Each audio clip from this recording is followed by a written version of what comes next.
Hey everyone, bloodmako here, and this is my Shinryu video for Arif's intersecting wheel. So right off the bat, sorry, I need to clear my throat. So right off the bat, you have noticed that I actually brought a selfie friend, and in my opinion, that's like the best support that you can bring, because first of all, she can charge up the gauge, and she has rupture, which allows people to launch, allows anyone to launch, and also that rupture actually grants brave in the air. So, and I believe refunds the brave, a portion of the brave at least, after the launch. So, you know, that's a lot of refund and brave gain and all the good stuff, right? So yeah, you know, having a selfie friend is it makes things so much easier. You know, it brings so much to the party for just a friend support.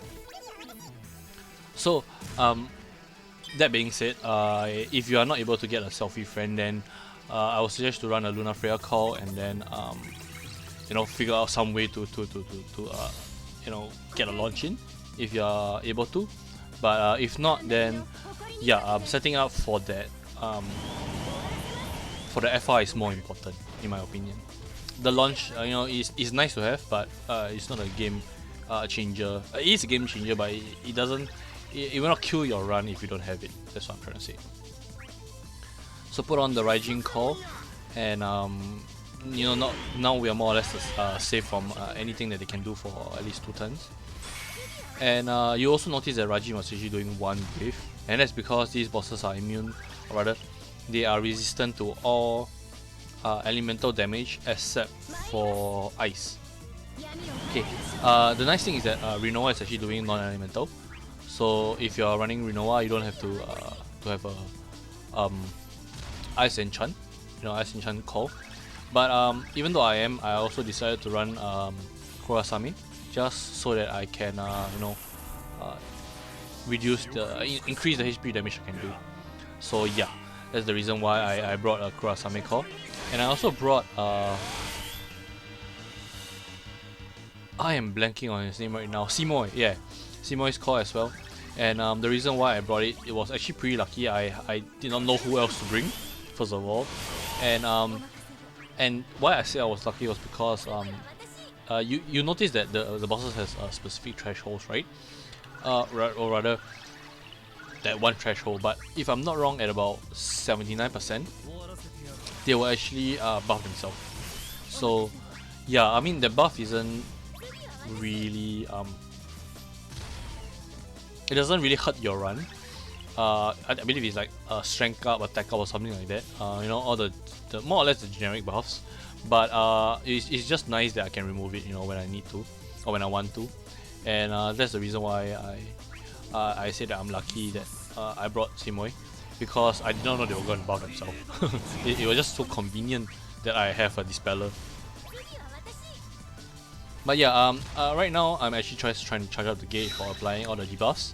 I could have charged a lot lesser with Luna Freya. Okay, yeah, I was prepared to set up with Kane and well, Luna doesn't really need much setup, but it was more of Kane.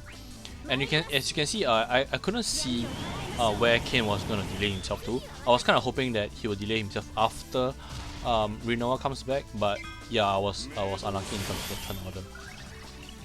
So just because of that, he will actually land before Rinoa is able to build up all her gauge and stuff. So the boss will actually, I believe they actually take a turn because of that. But you know, it's not the end of the world. I can't remember if the boss took a turn or not. I believe they did, but with Raijin's call up, it doesn't really matter, honestly.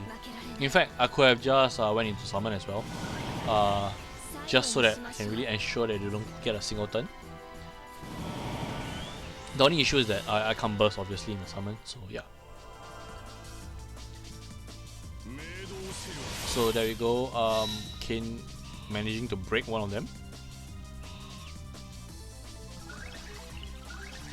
And I believe with yes, oh yes, correct. I wanted to get Awakening in just because I wanted Rinoa to take 3 turns in a row. I didn't have Luna as a core, I had her in the party, so I had to use Awakening. And boop, there we go, 3 turns. So with that, I am able to charge up the gauge, I'm able to use the gauge as well. In fact, I'm able to even take 1 turn in the gauge before going into the burst. But these bosses, well, okay, honestly I can't really tell if they're tanky or not, because Rinoa just does so much damage. But yeah, Rinoa melts them in her burst sequence. With her just spamming Ultima, they're just dead. And there we go, 79% they buff themselves. I have no idea about the next threshold. Sorry, it wasn't even 79. It was what was that? 89? I'm not exactly sure, to be honest.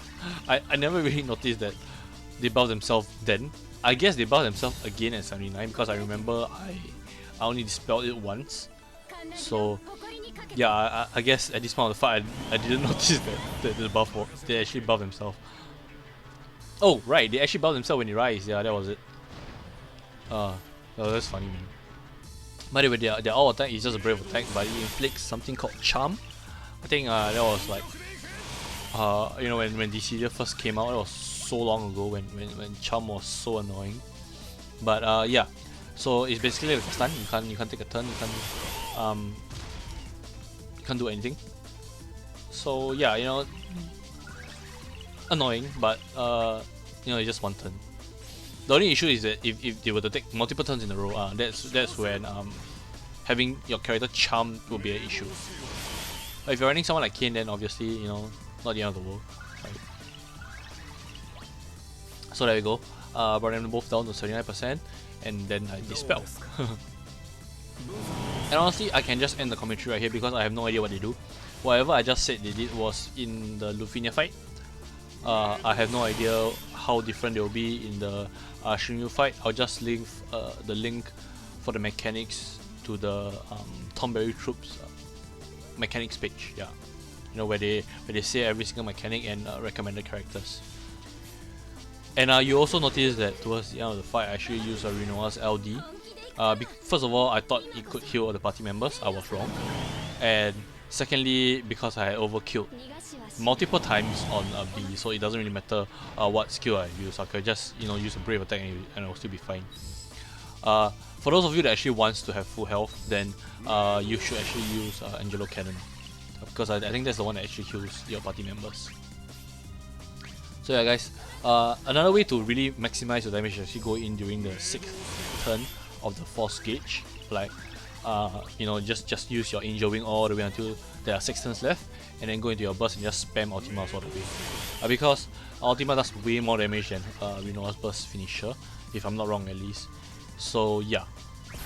And the reason why I went in at 8 was because on the off chance I'm not able to kill the bosses, I will actually use the brothers to do like the finishing blow. So yeah, I think this is it for the commentary. Right here is just us stomping on the birds, you know, on the eagles, whatever you like to call them. Launching them because of Rupture, and you know, Rinoa just doing Rinoa things, you know, Ultima all the way. So yeah, guys, I'm just gonna end it right here. Thanks for watching, and I'll see you guys in the next one.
せておけ。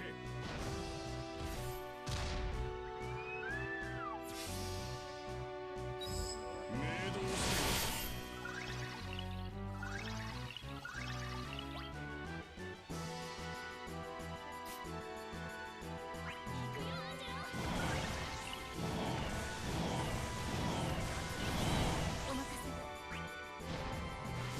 任せておけ。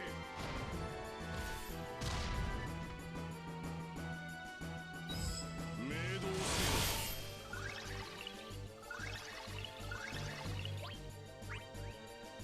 チームワーク見せつけちゃおう。負けられない。